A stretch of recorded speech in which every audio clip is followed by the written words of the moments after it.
Bonjour. Alors pour retrouver un petit rythme normal, rien de tel que la bonne vieille pomme de terre, vous savez, celle de nos grands-mères. Moi j'ai un souvenir de cette dame qui était assise sur le pas de la porte avec un seau entre les genoux et qui pelait des kilos de pommes de terre dans une espèce de compétition pour voir qui faisait la plus belle pelure ronde, vous savez, en forme de guirlande comme ça. Bon, alors tout ceci pour dire que la pomme de terre fait partie de notre alimentation de base. Bon, on a eu beaucoup ces temps-ci la binge, mais il y a beaucoup d'autres pommes de terre qui sont typiquement de chez nous. Et par exemple, les cornes de Gâte qui sont des pommes de terre ardennaises et qui sont nées ici véritablement dans cette région. Il y en a d'autres. Il y a beaucoup de pommes de terre. Il faudrait pour en parler, faire une distinction entre celles qui sont farineuses et qui servent à des préparations bien déterminées, des potages, etc. Celles qui sont dures et que l'on peut simplement poêler ou bien faire des gratins ou d'autres préparations. Et alors cette pomme de terre entre les deux, là, la binge qui sert surtout maintenant à faire des frites. Alors on ne parlera pas de toutes les sortes qui existent, c'est un autre sujet, on ne parlera pas de la binge qui flanche un peu, c'est encore un autre sujet, mais je voudrais vous dire qu'avec des pommes de terre, on peut faire quelque chose d'extraordinaire. Par exemple, si vous relisez des vieilles recettes ardennaises, vous les trouvez là, une salade du vieil homme. Alors, c'est d'une simplicité enfantine. Ce sont des cornes de Gâte. On les cuit à la haut, on les pèle, on les poêle, on met des lardons, on chauffe du vinaigre, etc. On fait une sauce à base de ce vinaigre chaud avec des cornichons. On termine avec un peu d'huile et vous savez, c'est délicieux. On peut faire beaucoup mieux à la distance, à 30 ans, 40 ans ou 50 ans de distance. Voici des charlottes, par exemple. Alors là, nous allons faire quelque chose de tout à fait élaboré et d'un beau standing. On prend un moule, on va mettre des lardons dedans, des lards, des tranches de lard, on va mettre des petites pommes de terre coupées très finement, on va mélanger avec du fromage et hop, cuit au four avec, bien entendu, un peu de beurre clarifié. Alors, je vais profiter de cette séance-ci pour vous montrer comment on fait un beurre clarifié et qui va rehausser le standing du beurre. Vous savez que le beurre, il y a des composantes là-dedans qui se carbonisent quand on cuit. Mais si vous le clarifiez, vous avez les mêmes effets, les mêmes possibilités qu'une bonne huile d'olive, par exemple. Nous commençons avec la salade du pauvre homme ardennais, entre guillemets, bien sûr. Alors, on a cuit les cornes de Gâte à l'eau, on les a épluchées, on les a coupées en rondelles et on les a mis dans un saladier. On chauffe le vinaigre et on asperge les petites pommes de terre. Voilà. On ajoute les oignons qui ont été très finement coupés. Il faut des spécialistes pour ça. Voilà. On ajoute également un petit peu de cornichons, pas trop. Et maintenant, nous allons ajouter tout simplement les lardons avec leur jus de cuisson.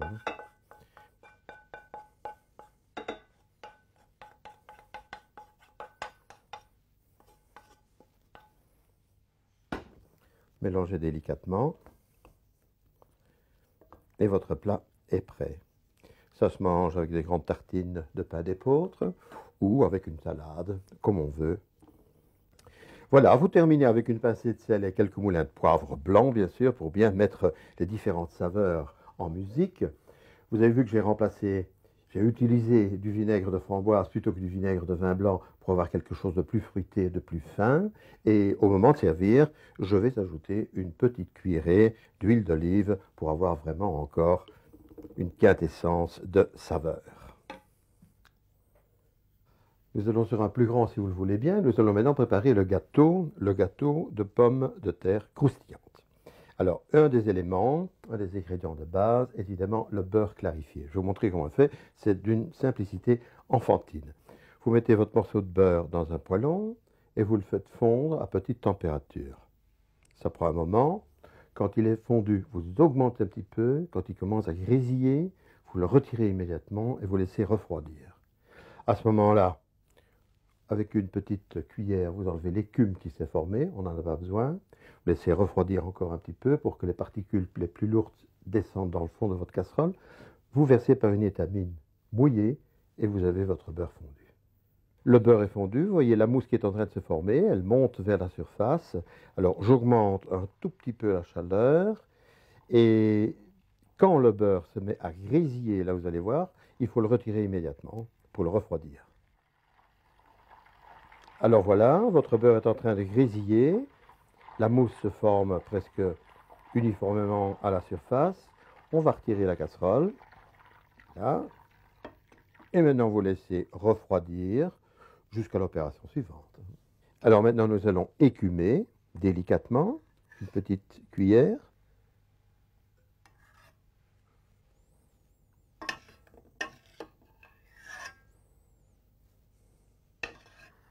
Et toutes les petites particules qui sont nocives pour la santé dès qu'on commence à cuire, donc c'est cette mousse blanche qui est en fait du résidu du petit lait, on l'élimine. Et maintenant, on va le passer tout simplement dans une étamine, dans un chinois, dans lequel j'ai placé une étamine mouillée.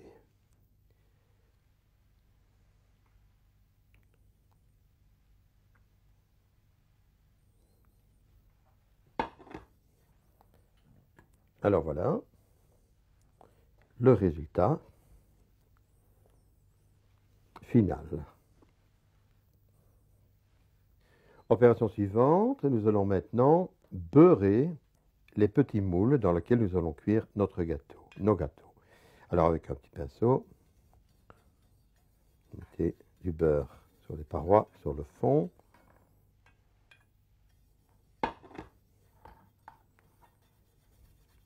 Alors ici, ce sont des petits moules pour une ou pour deux personnes, mais si vous avez envie de faire un grand gâteau, prenez un moule de 20 cm de diamètre, ça marche aussi bien. Opération suivante maintenant, nous allons mettre des petites fines tranches de lard dans le moule en laissant dépasser un petit peu. Vous faites une sorte de petite spirale comme ça, vous voyez. Vous demandez à votre charcutier de les couper très très très finement, ceci.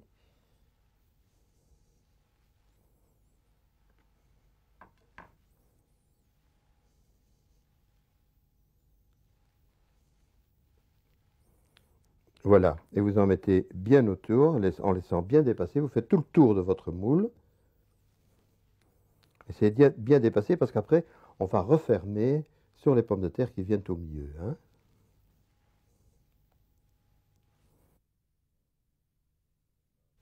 Alors, pas de hâte ni de précipitation funeste.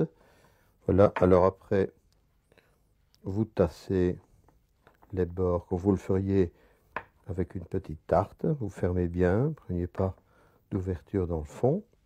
Et voilà, encore un petit ici.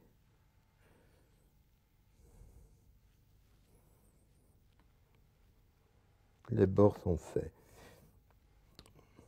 Vous laissez en attente jusqu'à ce que vos pommes de terre sont coupées très très très finement. Alors vous les pelez et puis vous les passez dans une mandoline pour en faire de très très très fines rondelles. Voilà, ça va assez vite. Si vous avez un robot équipé vous le faites évidemment avec la machine, ça va encore plus vite. Ça c'est à vous de voir. Ce qu'il ne faut pas oublier, c'est que lorsque vous aurez râpé comme ça, passé toutes vos pommes de terre, lorsqu'elles seront toutes coupées, il faut les passer à l'eau pour enlever l'amidon. Alors, pour faire les petits gâteaux, vous mettez d'abord une première couche de pommes de terre très très très finement coupées, comme ceci, vous voyez. Et alors, vous mettez une première couche de gruyère, puis vous remettez des pommes de terre, vous les ouvrez gentiment, forme d'écaille.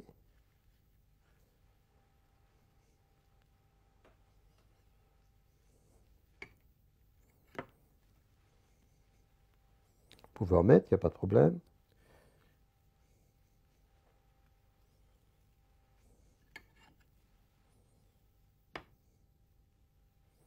Tassez un petit peu.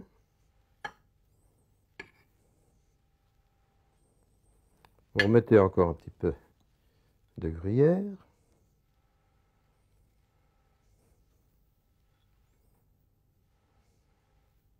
Voilà. Et maintenant, quelques cuillères à soupe de beurre clarifié.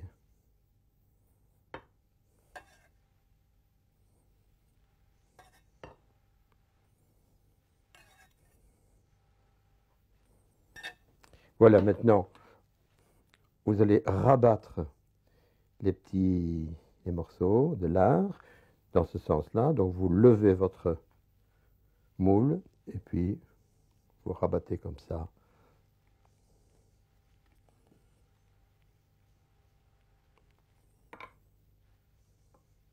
Vous voyez, pour faire un très très beau petit portefeuille. Nous sommes maintenant au stade de la cuisson. Alors pour donner un croustillant au lard du fond de votre moule, vous le mettez une petite minute sur le feu, simplement pour qu'il croustille. Et puis après, nous allons mettre les deux moules au four préchauffé à 220 degrés pendant 30 ou 40 minutes, vous verrez bien, mais sous couvert d'un papier d'aluminium pour que le dessus ne brûle pas, bien sûr. Alors au dernier moment, vous allez soulever votre papier, vous allez voir, si c'est pas assez croustillant, vous enlevez votre papier, si c'est trop, vous le laissez, si c'est vraiment pas assez, ça dépendra de votre four, vous mettez sous le grill pendant 2-3 minutes, juste avant de servir. Salade de pommes de terre comme en Ardennes pour 4 personnes.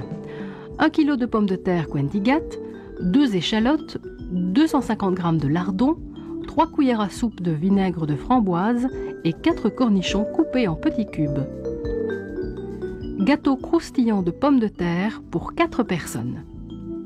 1 kg de pommes de terre Charlotte, 200 g de très fines tranches de lard fumé, 10 centilitres de beurre clarifié, 100 g de gruyère finement râpée et du poivre du moulin. Vous trouverez tous les détails de ces recettes dans la page Champ libre de la Libre Belgique de vendredi prochain. Vous voyez qu'avec des produits tout simples de chez nous, des pommes de terre, du lard, un peu de beurre, on peut faire des choses absolument savoureuses et qui font saliver, je peux vous le garantir. Alors, bon, on boit une bière de chez nous avec ça, une blonde ou une blanche, à votre bon goût, mais aussi, par exemple, un vin. Alors, un vin ample, fruité, par exemple, ici, un baume de Venise. Un baume de Venise, c'est le village qui se trouve tout près de cette chaîne de montagnes, les dentelles de Montmirail, et qui ont une saveur éclatante de fraîcheur, mais tout en rondeur.